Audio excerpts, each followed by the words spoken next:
하나님께서 이 세상을 창조하시고 일곱째 날에 안식하셨습니다. 그리고 너희들도 안식하라고 명령하셨어요. 그것이 바로 안식일입니다. 그리고 안식년, 그리고 희년이 바로 그 명령입니다. 하나님께서 수고하고 땀 흘린 너희들 이제는 쉬어라 라고 명령하신 거예요. 자, 하나님께서는 왜 우리들을 쉬라고 하셨을까요? 우리를 너무 잘 아시기 때문이에요. 우리는 쉼 없이는 다시 살 수가 없는 존재라는 것을 하나님께서 너무나 잘 아셨어요. 쉼 없이 살게 될 때 우리는 끝내 죽을 수밖에 없는 존재라고 하는 거죠. 우리가 내일 하루의 힘을 살아갈 수 있는 힘은 어디서부터 나올까요? 쉼으로부터 나옵니다. 자, 그러면 우리가 하나님께서 주신 이 쉼을 통해서 누리는 것은 단순히 내일을 살 수 있는 힘을 얻는 것만 있는 게 아닙니다. 바로 우리가 하나님의 명령, 이 안식을 통해서 우리의 삶이 하나님 안에 통치되어지고 있다는 것을 다시 한번 깨닫게 되는 시간이 바로 안식이기도 합니다. 그런데 우리가 하나님의 안식을 잘 이해하고 있는가? 하나님께서 우리에게 명령하신 안식은 단순히 하는 것을 중단하고 아무것도 하지 않는 것을 말씀하시는 게 아닙니다. 우리가 가만히 있고 피곤하면 쉬는 것은 휴식이지 안식이 아니라는 거예요. 안식의 첫 번째 조건이 있습니다. 바로 마음이 쉬는 거예요. 여러분, 지금 마음이 쉬고 계십니까? 그래야 안식이에요. 내 몸이 쉬고 있지만 내 마음은 여전히 걱정하고 근심하고 일을 하고 있는 것은 진정한 안식이 아니라고 하는 거죠. 그래서 우리가 호화 바캉스를 다녀와도, 유럽 여행을 다녀와도 쉬었다는 생각이 안 들어요. 왜 그렇죠?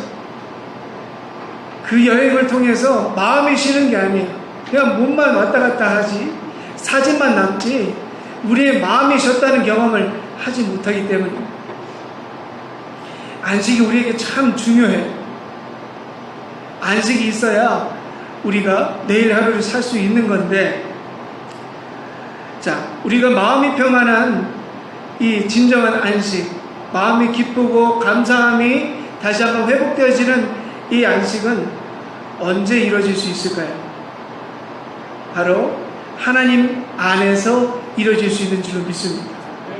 예수님께서 또 말씀하셨죠. 수고하고 짐진 자들아 다 내게로 오라. 내가 너희를 쉬게 하리라. 우리 그리스도인들의 참된 안식은 거기에 있습니다. 누구 앞으로 가야 할까요? 예수님 앞으로 가야 진정한 안식, 쉼을 누릴 수 있는 거예요. 예수님께서 우리의 걱정과 근심과 무거운 짐을 대신 져주시기 때문에. 여러분, 지금 마음이 쉬지 못하시는 분들 계실지도 몰라요. 요즘같이 어려운 시기를 지나면서 어디 마음 편히 어디 휴가도 못 가잖아요. 집에 있어야 돼요. 어디 마음 편히 어디 가지 못하는 시간, 힘든 안식이 없는 삶을 우리가 지나고 있는 것 같지만 여전히 하나님의 평안과 마음이 쉬어지는 안식이 지금 이 시간에도 여전히 이루어지고 있음을 기억하시기 바랍니다. 오늘 이 예배 시간, 오늘 이 주일이 바로 그 안식의 시간이기 때문입니다. 히브리서 오늘 4장의 말씀 살펴본다면 히브리서의 말씀은 상당히 강한 핍박과 유혹 가운데서 예수 그리스도의 십자가의 복음을 버리려고 하는 유대인들이 있다고 하는 소식을 듣고 히브리서의 저자가 너희들 힘들고 어려울지라도 예수 그리스도의 십자가의 복음 버리지 말고 예수 그리스도의 십자가의 복음 끝까지 지킴으로 인해서 함께 하나님께서 예비하신 안식의 그 약속의 땅으로 함께 들어가자 라고 하는 권면과 약속의 말씀, 그것을 기억시켜주고 있는 말씀입니다. 그래서 오늘 본문 말씀을 읽으시면서 이 안식에 대한 단어를 반복적으로 들으셨을 거예요. 그만큼 오늘 말씀의 포커스, 집중은 바로 이 안식이 무엇인가에 대해서 이 히브리서의 저자가 유대 그리스도인들에게 다시 한번 깨닫게 하고 이해시켜주고 있는 열정이 묻어있는 구절이에요. 그래서 오늘 말씀을 통해서 우리도 안식이 무엇인가, 예수를 믿음으로 인해서 우리가 누리는 안식이 무엇인가를 다시 한번 깨달을 수 있는 말씀 구절입니다. 자, 오늘 말씀을 읽으시면서 아마 잘 쉽게 이해가 되지 않으시는 분들이 많으셨을 거예요. 안식이라는 단어가 나오지만 히브리서의 저자가 시편의 예도 인용을 하고 또 다윗 그 어떤 율법서에 대한 것도 인용을 하면서 안식에 대해서 설명을 하고 있는데 사실 우리들에게는 좀 불친절하게 설명되어 있는 것 같아 보입니다.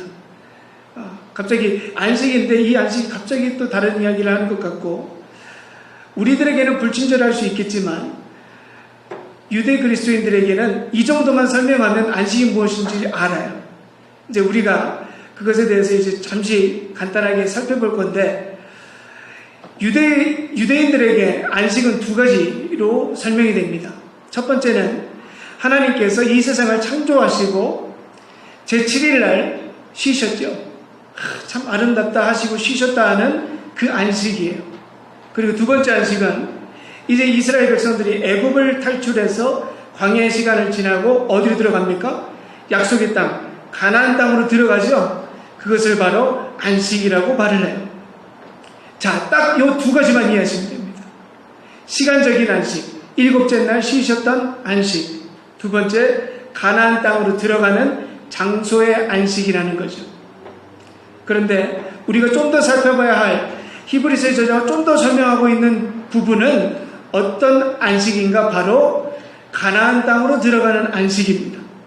가나안 땅으로 들어가는 안식, 장소의 안식이에요. 자, 가나안 땅의 안식을 살펴본다면 이스라엘 백성들이 애굽 땅에서 탈출해서 광야의 시간을 보내고 이제 가나안 땅으로 들어가는 가나안 땅으로 들어가는 그 안식의 장소에 들어가는 상징이 있어요. 바로 애굽의 땅에서는 이스라엘 백성들의 신분이 어떤 신분이었을까요? 노예의 신분이었어요. 노예. 그런데 가나안 약속의 땅은 어떠한 신분이죠? 노예에서 해방된 자유인의 신분이에요. 두 개의 큰 신분이 있어요. 하나는 노예의 신분이고 하나는 자유의 신분이었어요. 애굽 땅에서는 내가 열심히 일하고 열매를 맺어도 누구의 거예요? 주인의 거예요. 내 거 아니에요. 그런데 이제 가나안 땅에서는 내가 열심히 일하고 건물을 짓고 열심히 살면 누구의 것이 돼요? 내 것이 되는 거예요. 크게 두 개의 큰 자유. 하나는 죄, 하나는 자유, 열매, 구원의 의미가 있는 겁니다. 하나는 자유가 없는 속박이고 하나는 자유와 권리를 누리는 거예요. 그러나 여러분, 애굽의 땅에서 벗어나서 가나안 땅으로 들어가는 의미가 내가 노예의 신분에서 자유함을 얻은 것이지만 그 자유함이 내 마음대로 살아도 된다는 의미일까요? 가나안 땅에서 이스라엘 백성들 너희들 마음대로 살아라고 하나님께서 가나안 땅으로 인도하셨습니까? 아니에요. 가나안 땅으로 들어갈 때 하나님께서 주신 것이 있는데 그것이 바로 율법입니다. 가나안 땅으로 들어가기 위해서 가나안 땅으로 들어가서도 그 자유함의 권리와 해방을 누리기 위해서는 하나님의 말씀을 따르는 율법을 지키는 순종함이 있어야 됐어요. 순종함이 바로 기초였습니다. 여러분 잘 아시듯이 이스라엘 백성들이 가나안 땅에서 자기 마음대로 살면 하나님께서 어떻게 하셨죠? 가만히 놔두셨습니까? 하나님께서 치셨어요. 질병과 또 벌로, 자연환경의 재해로 하나님께서 벌하시기도 하셨고, 심지어는 이스라엘 민족의 원수를 들어서 이스라엘을 치셨어요. 주권을 빼앗아 가시고 심지어 땅까지 빼앗아 가셨어요. 조건이 있었다는 거죠. 하나님의 땅, 약속의 땅, 자유의 땅에서 하나님께서 약속하신 것을 누리기 위한 조건은 바로 순종이었습니다. 순종하지 않았으면 그것을 누릴 수 없었던 것이 바로 이스라엘 민족이었어요. 자, 여기까지 여러분들 잘 이해하셨죠? 예수를 믿는 것도 그와 같다는 거예요. 예수를 믿는 것. 예수를 믿는다고 하지만 순종하지 않고 예수님께서 말씀하신 그 은혜를 붙잡지 않고 매달려 있지 않으면 여전히 가나안의 땅에 살지만 애굽의 삶을 살고 있는, 종의 삶을 살고 있는, 노예의 삶을 살고 있는 이스라엘의 민족의 모습과 다를 바가 없다라고 하는 거죠. 예수를 믿어도 순종이 없으면 억지로 하는 삶밖에 남지 않는 거예요. 이스라엘 민족이 가나안의 땅에서 살면서 하나님께서 구원하신 감격과 기쁨이 사라졌을 때 이스라엘 백성들에게 남아있던 것은 무엇이었습니까? 껍데기밖에 없었어요. 율법을 지키는 거예요. 뭐 하기 위해서? 벌 안 받고, 정죄 안 받고, 땅 빼앗기지 않고, 주권을 빼앗기지 않기 위해서 하나님의 말씀을 지켜야만 했던, 어찌 보면 노예의 삶과 다르지 않았어요. 율법이라는 율법이라는 법이 이스라엘 백성들을 여전히 죄인으로 붙잡고 있었다는 거죠. 그것을 바로 말씀하는 것이 바로 4장 1절과 2절의 말씀입니다. 한번 잘 읽어보시기 바랍니다. 그러므로 우리는 두려워할지니 그의 안식에 들어갈 약속이 남아있을지라도 너희 중에 혹 이르지 못할 자가 있을까 합니다. 그들과 같이 우리도 복음 전함을 받은 자이나 들은 바 그 말씀이 그들에게 유익하지 못한 것은 듣는 자가 믿음과 결부시키지 아니합니다. 라고 말씀하고 있습니다. 한마디로 이겁니다. 너희들이 들은 말씀, 복음과 믿음이 너희들의 삶이 일치하지 않는 것에 대한 경고예요. 순종하지 않고 있는 것에 대한 경고입니다. 즉 예수 믿음으로 율법의 종에서 벗어나 하나님의 아버지라 부르는 특권을 얻은 은혜의 신분이 변화된, 신분이 업그레이드된 상태이지만 너희들이 율법에 벗어났다고 하는 것이 너희들 마음대로 살아도 된다라고 생각하고 율법을 지키지 아니하고 너희들 마음대로 사는 것은 여전히 애굽 땅에서 살고 종살이하고 있는 너희들의 우리들의 선조의 모습과 다르지 않다라고 해요. 예수만 믿었지 하나도 변하지 않는 삶을 시작하고 있는. 예수 믿는다고 말은 하지만 삶과 복음이 연결되어 있지 않아요. 감사가 없어요. 예수 믿기 전 그대로 살고 있어요.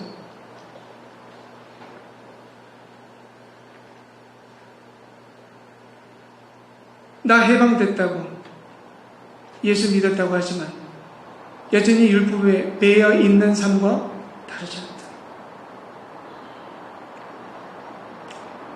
여러분, 예수 믿기 전과 예수 믿은 후의 삶이 달라질까요? 여러분 한번 대답을 해보세요.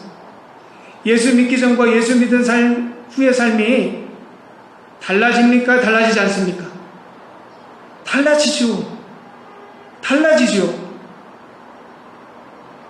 여러분, 예수 믿기 전과 예수 믿은 후의 삶이 같으면 안 돼요. 달라져야 해요. 그런데 여러분, 예수 믿고 내 삶이 달라진다는 게 내 주변이 달라진다는 걸까요? 내가 예수 믿으면 나를 미워했던 사람이 갑자기 나를 사랑하나요?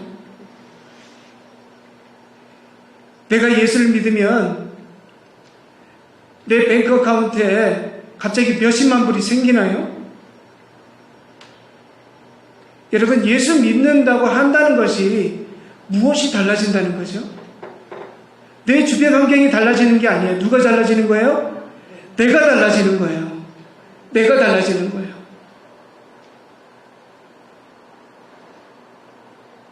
내가 달라지니까 내 주변이 다 달라지는 역사와 은혜가 있는 거예요.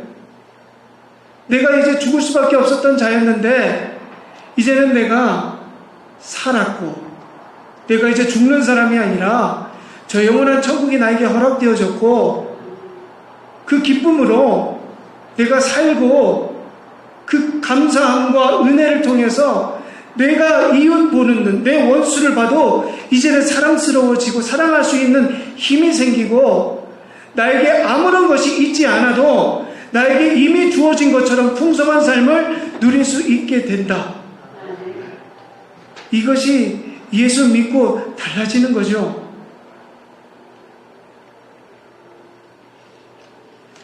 여러분, 유대 그리스도인들이 예수 믿고 난 다음에 변화된 것이 그거였어요.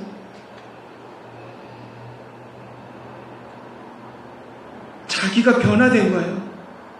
내가 더 이상 율법에 속박된 자가 아니라 이제는 하나님께서 주신 이미 구원을 얻었고 그 기쁨으로 살고, 그래서 복음을 버리지 못하는 기쁨이 있는 건데, 시간이 갈수록 그 기쁨이 사라졌어요.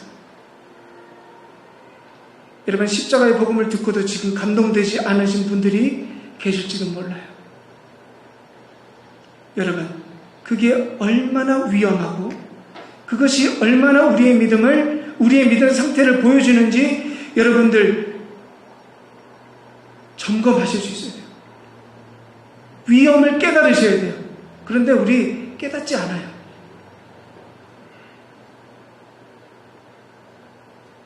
괜찮겠지. 언젠가 회복되겠지. 여러분, 사람 보고 복음 들으시는 거예요? 사람 보고 복음 들으시는 거예요? 여러분의 주변 환경에 따라서 복음이 달라질 수 있습니까? 근데 우리들의 삶을 보면 꼭 그래요. 사람을 보고 복음을 받아요. 그리고 주변 환경을 바라보고 판단하고 내 복음을 측정해요. 내 옆에 사람도 그러니까 괜찮아 보이시죠? 여러분, 오늘 히브리서의 말씀은요, 그것이 불순종하고 있다는 것을 말씀하고 있어요. 불순종이에요. 여러분, 믿는다고 하지만 그거 믿는 거 아니라고 하는 거예요.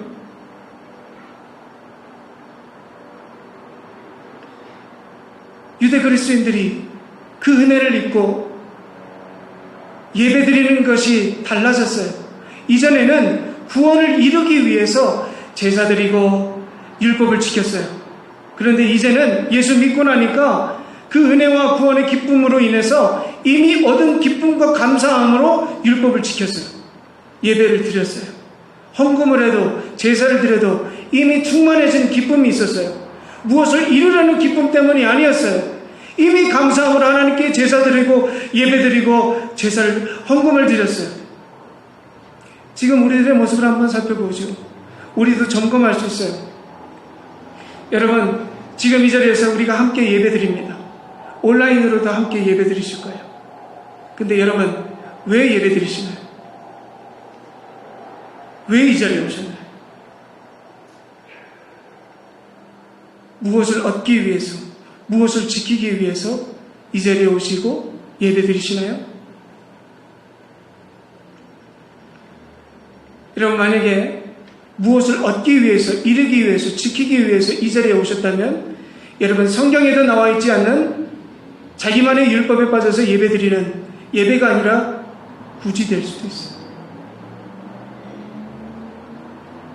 예배 아니에요. 헌금에 대해서 한번 살펴볼까요? 여러분, 왜 헌금하시나요? 왜 헌금하시나요? 여러분의 헌금의 이유와 목적이 나에게 생명 주신 것에 대한 감사함이십니까? 그렇게 되셔야 해요. 그런데 내가 헌금하는 것이 마치 내가 이것을 드리면 하나님께서 더 큰 것을 주시기 때문에 하는 헌금. 여러분, 하나님께 맡기시는 마음으로 하시나요? 성경에 어디 나와 있나요? 하나님께서 주시고 하시나요?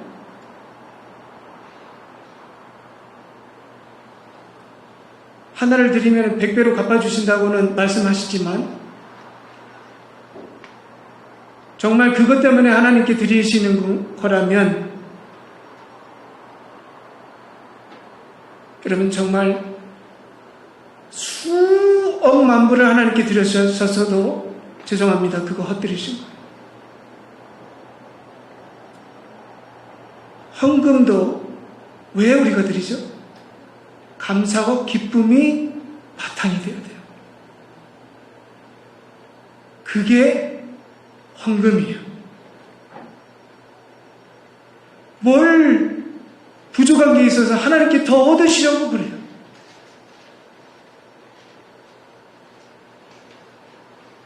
여러분, 그렇게 헌금하시면 안 돼요. 오늘 그렇게 예배 드리시면 안 돼요.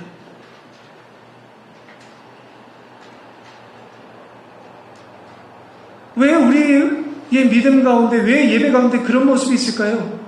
한 가지밖에 없어요. 십자가 구원의 기쁨과 감사가 묻어졌기 때문에. 여러분, 묻어졌어요. 우리가 잘못 믿어도 한참 잘못 믿어요. 하나님께서는요, 지금 우리가 하나님께 예배드리고 기도하고 찬양하고 헌금하는 그 모든 행동의 근원이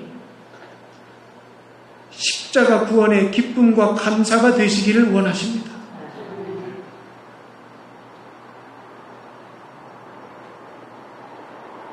성령님께서도 우리를 위해서 그렇게 되기를 중보하고 계세요. 예수님께서도 그렇게 되기를 중보하고 계세요.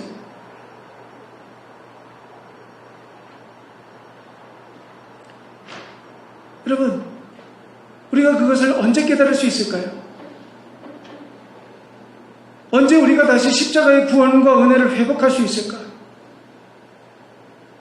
여러분, 십자가 바라보셔야 돼요. 그래서 여러분, 십자가 바라보셔야 돼요. 교회에 왜 십자가가 가장 크게 있을까요? 눈을 떠서 십자가 좀 바라보세요. 제발 바라보세요. 십자가가 다 말씀해주고 계시잖아요. 우리가 어떤 존재였는가? 우리 죽을 수밖에 없는 존재였어요. 근데 예수님께서 우리를 위해서 대신 죽으셨어요. 그리고 구원하셨어요. 여러분, 교회에 십자가가 가장 큰 이유는 장식이 아니에요. 교회 성전 꾸미기 위해서 십자가 세운 게 아니에요. 나는 죽고 예수로 사는 것, 오직 그 예수의 기쁨을 다시 회복하기 위해서 이 십자가가 가장 크게 있는 겁니다.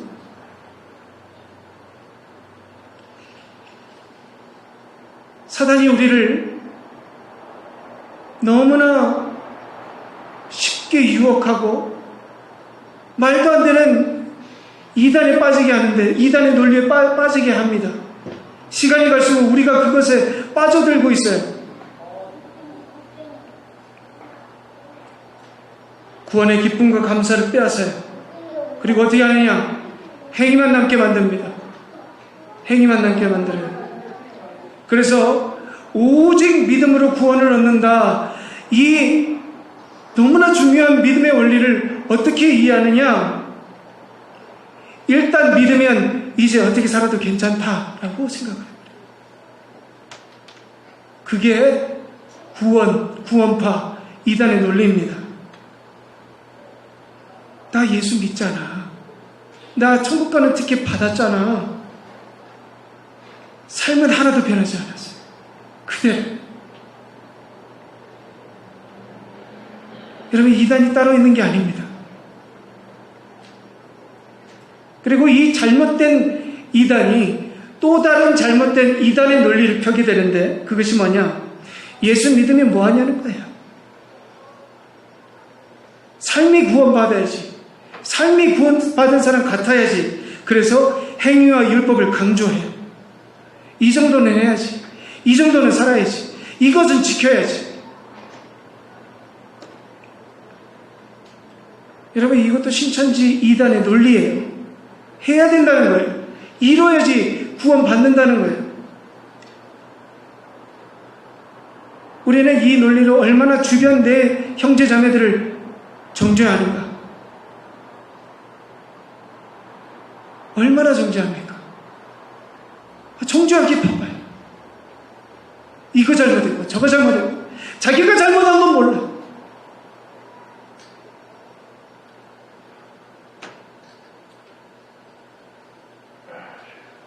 여러분, 그것도 예수 잘못 믿는 거예요. 히브리서의 저자가 이런 복음을 왜곡하고 자기 마음대로 믿는 것을 불순종이라고 말을 하는 거죠.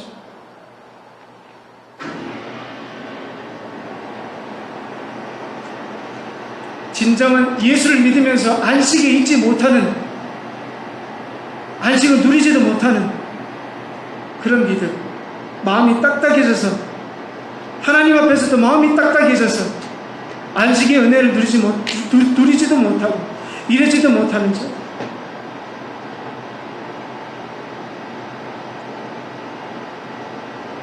우리는 지금 어디에 있는가? 히브리서의 저자가 말씀하고 있습니다. 그리스도인은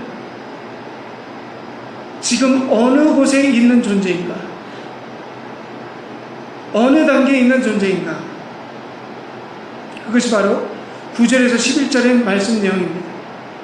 9절 이렇게 말씀하세요. 그런즉 안식할 때가 하나님의 백성에게 남아있도다. 아직 안식할 때가 남아있다라고 이야기하고 있어요. 즉 예수를 믿음으로 지금 우리가 하나님께서 약속하신 안식을 누리고 있지만 동시에 이 땅에서의 안식이 끝이 아니라고 하시는 말씀입니다. 이 땅에서 누리는 안식이 끝이 아니다.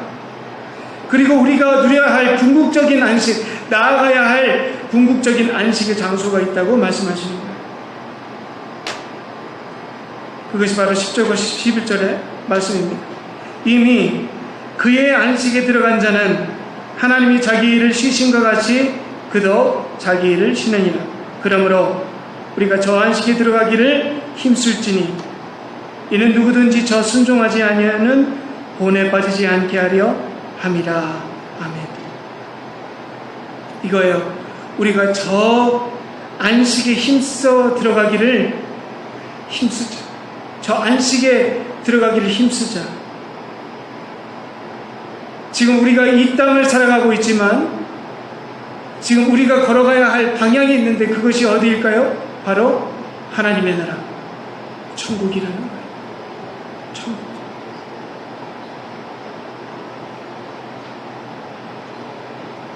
예수를 믿음으로 안식의 은혜의 땅, 이 땅 가운데 누리고 있지만 이 땅 가운데서 누리는 안식이 끝이라고 여기지 말고 여전히 저 우리에게 다가오는 하나님의 나라 그 안식에 들어가기를 힘쓰자고 하는 말씀입니다. 히브리서에서 말씀하고 있는 이 하나님의 나라 안식의 그 날은 이미와 아직으로 표현을 합니다. 이미 우리에게 있지만 아직 우리에게는 오지 않은.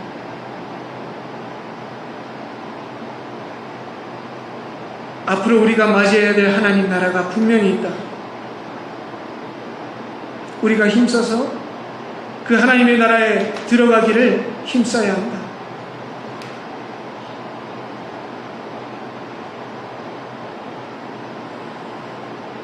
여러분, 왜 하나님께서 말씀을 통해서 항상 기뻐하고 감사하고 왜 그렇게 말씀하셨을까요? 왜 늘 찬송하고 기뻐하고 감사하라고 하셨을까요? 단순히 이 땅의 삶을 위해서 그렇게 말씀하신 게 아니에요. 항상 기뻐하고 감사하고 그러는 삶 자체가 우리가 이 땅 가운데서 안식을 누리는 은혜이기도 하지만 동시에 우리에게 다가올 하나님의 나라로 나아가는 한 걸음이 되기 때문에, 그럼 반대로 우리가 삶 가운데서 항상 기뻐하지 아니하고 늘 불평하고 늘 불만족스럽다고 한다고 하는 의미는 뭘까요?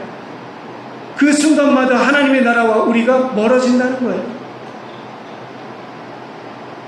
그런데 정말 또 감사한 것은 무엇이냐? 너희들이 지금 방금까지 불평하고 감사하지 못해도 괜찮아. 지금 돌이켜서 지금 이 시간에 다시 한번 십자가의 은혜 회복하고 그것 때문에 감사하고 하나님께 예배드리고 기도하고 찬양하고 감사하고 그 안식을 누릴 수 있다면 지금 그 순간부터 너희 앞에 하나님의 나라가 다가오는 것이다 라고 하는 것을 약속하는 거예요. 여러분, 내일부터 하지 마세요. 지금부터 하세요. 여러분의 예배의 근원이 감사가 되셔야 돼요. 기쁨이 되셔야 돼요. 성경에서는 말씀하고 있어요. 힘써 기뻐하라고 하셨어요. 범사에 힘써 감사하라. 여러분, 자연적으로 되기를 원하지 마세요.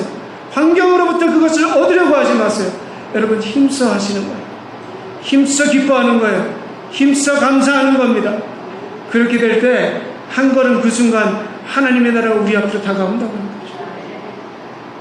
여러분, 이 말씀의 은혜를 다시 한번 기억하시고 여러분의 삶 지금 이 순간부터 믿음으로 누려지는 은혜와 안식이, 그리고 저 앞에서 우리에게 다가오는 하늘나라의 안식이 저 여러분 삶 가운데 온전히 이루어지시기를 주님의 이름으로 축복합니다. 기도하시겠습니다.